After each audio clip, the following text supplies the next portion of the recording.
What's up, MetaNerdz? This video is about one of the most terrifying creatures in the galaxy, the Krayt Dragon. It was classified as non-sentient, a label designated by Coruscant biologists when a creature does not have the intelligence to develop a language or use tools.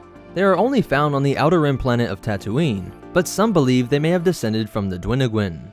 These are one of the strangest creatures in the galaxy, which could travel through the vacuum of space and live for thousands of years, so perhaps they arrived on Tatooine in the distant past.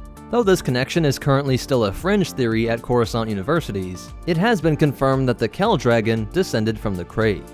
A Krayt Dragon would grow continuously over the course of its life, which could be around 100 years, resulting in a weight of 20,000 kilograms and a length of 45 meters. 20 metric tons or 44,092 pounds makes a Krayt Dragon equal to nearly 25 Dewbacks, 5 Banthas, but only 1/3 the weight of a Zillo beast. Compared to some animals from our galaxy, it was as heavy as 4 African elephants, 80 lions, but only around 1/10 a blue whale. Its length of 45 meters or 148 feet made it longer than a Jawa sandcrawler or more than 4 armored assault tanks, but the Zillo beast beats it again, being more than twice its size.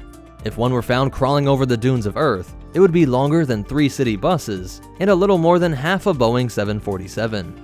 Now, despite this massive size, there were 2 creatures on Tatooine brave enough to take it on.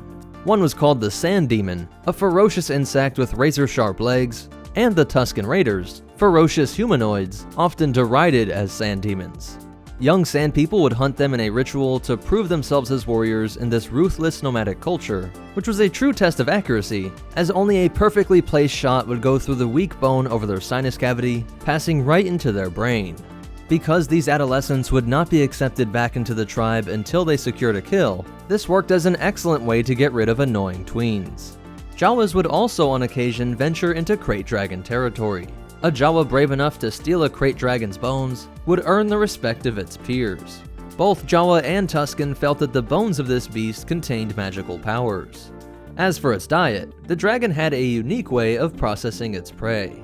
Whether it be the flesh of humanoids, Dewbacks, or Banthas, the dragon would ingest stones that would roll around in its series of gizzards in its stomach in order to help grind food into a pulp.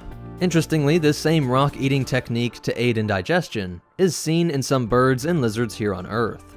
But what is really strange is that some of these would be ground so smooth and would undergo an odd chemical transformation in the stomach that these rocks would become dragon pearls. These were prized by jewelers, but also by Jedi who could use them as focusing crystals in their lightsabers. The exact reason why this could work still remains a mystery, but may have something to do with their allure to places on Tatooine that were exceptionally strong in the Force. Because of the Dragon Pearl's value, many tried to track down the mythical Krayt Graveyard. Then there was the Tatooine Star Map, an ancient Rakata device that was guarded by hordes of Krayt Dragons. And besides this normal canyon variant, there was also the Greater Krayt Dragon, which could get up to 100 meters long. This was tied with the Zillo beast, and 2/3 the length of a CR-90 Corvette. The Greater Krayt also had 10 legs, and would actually swim through the sand dune seas, devouring sarlaccs, or breaching to gobble up banthas. As if it had to be even scarier, it also had venom that was secreted through its teeth and the tail spines, a poison that Bib Fortuna once used to kill a man.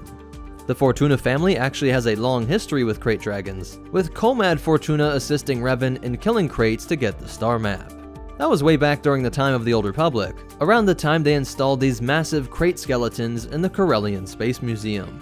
Thousands of years later, in 32 BBY, Jango Fett was once forced to battle a Krayt Dragon, though his powerful blasters and exceptional accuracy made quick work of this majestic creature. And as if the name didn't strike enough fear on its own, Asharad Het took the name Darth Krayt when he became a Sith Lord in 25 ABY. Darth Krayt would grow to become the most powerful Sith Lord since Palpatine and Vader, waging wars that would take the lives of millions across the galaxy, making his dragon namesake proud. So that's it for its history, but you definitely want to hear these cool facts and behind the scenes stuff. The Krayt Dragon was first seen in A New Hope, being that long skeleton partially submerged in that sand dune. And believe it or not, that skeleton is still there over 40 years later, and was checked on by the team who filmed Attack of the Clones.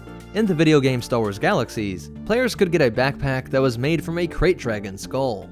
The whole reason why we have the Krayt Dragon species is because Krayts were supposed to appear in Star Wars Dark Forces, but there wasn't enough size on the map to support a properly sized Krayt Dragon.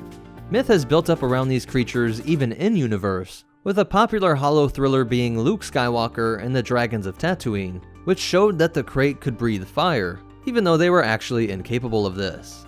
And Form 5 of lightsaber combat, also referred to as Shin and Jimso, was also called the Way of the Krayt Dragon because of how it utilized incredibly powerful attacks. So that's it for the Legend of the Krayt Dragon. If you want to connect with us, help support this channel, or get your own copies of the reference materials used to make this video, be sure to check out the links in the description. Special shout out to our supporters over on Patreon. But most important of all, remember, you've got nothing on a Tusken childhood, and the Force will be with you always.